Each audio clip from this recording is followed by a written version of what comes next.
Mae Gwasanaeth Gwaed Cymru yn trefnu y broses o gasglu, profi, prosesu a dosbarthu gwaed.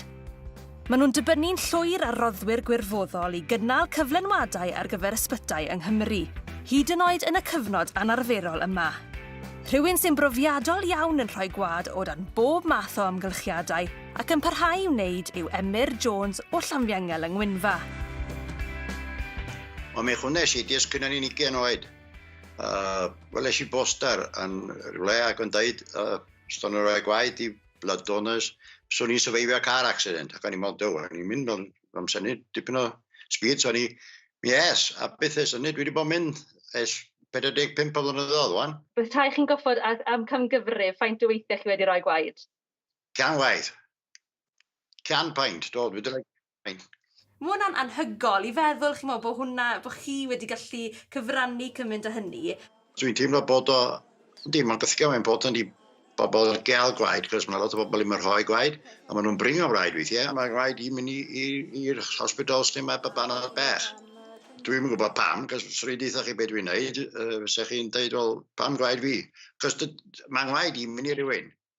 Mae'n mynd, ond dwi'n gythio mae brawd bod yn mynd i blant ifanc, i helpu nhw yn un bywyd. Dwi'n gobeithio bod wedi safio ambell i bywyd yn mynd. Sut byddech chi yn disgrifio'r profiad yma i rywun fel fi sydd erioed wedi mynd amdani? Beth gorau newch chi.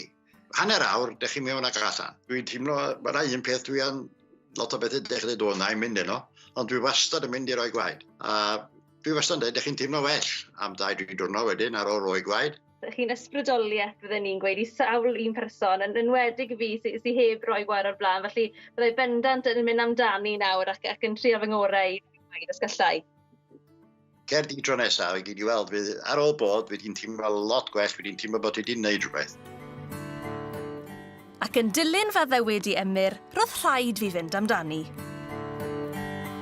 Bant â ni felly i weld beth yw'r broses, a sut yn union mae'r wasanaeth wedi ymdopi â newidiadau yn sgil Covid-19. Ers dechrau mis Ebrill, oedd rhaid i ni cael model newydd arall a ffordd wahanol i ni weithio. Nawr i ni defnyddio hubs lleol, yn lle mynd i llefydd wahanol pob dydd, i nawr yn dod i un lle a gofyn i'r pobl neu'r rhoddwr ddod i ni.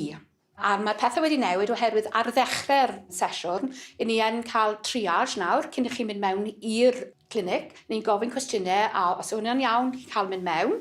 I ni wedi cael PPE, lot o PPE, a mae'r safon glendid wedi codi hefyd, ond oedd e yn iawn o'r blaen, ond nawr mae wedi codi. Yn amlwg nawr, yn lle bod pobl yn troi fyny, chi'n gorfod defnyddio system a pwyntiadau, a mae hwnna'n mynd yn dda iawn hyd yn hyn, yn dwi?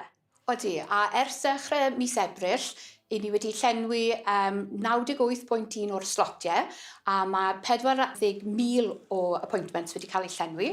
Mae hwnna'n olygu bod dros 40,000 o bobl wedi cael eu bywydau wedi newid oherwydd y roddiadau. A ni ddal yn gofyn i'r pobl ddod mewn oherwydd mae ddal angen gwaed i wneud platelets ar gyfer pobl efo'r cancer, efo'r babanod a'r fenywod sy'n feichiog. Mae angen gwaed ar yr awyren Ambulance Cymru a ni yn rhoi'r gwaed i'r 19 ysbytïon yng Nghymru. Mae'n proses eitha syml, mae'n saff i ni fel staff a i chi hefyd fel rhoddwr. A na i jyst ofyn i pawb dod mewn oherwydd chi'n cael spree. A beth sy'n digwydd ar diwedd y dydd, ble mae'r gwaed ni yn mynd, yfe? Fel rhywun oedd yn rhoi gwaed am y tro cyntaf, roedd rhaid i fi gofrestru. Wedyn mynd ati i ateb y cwestiynau iechyd hanfodol, gwneud prawf haearn, a bant â ni.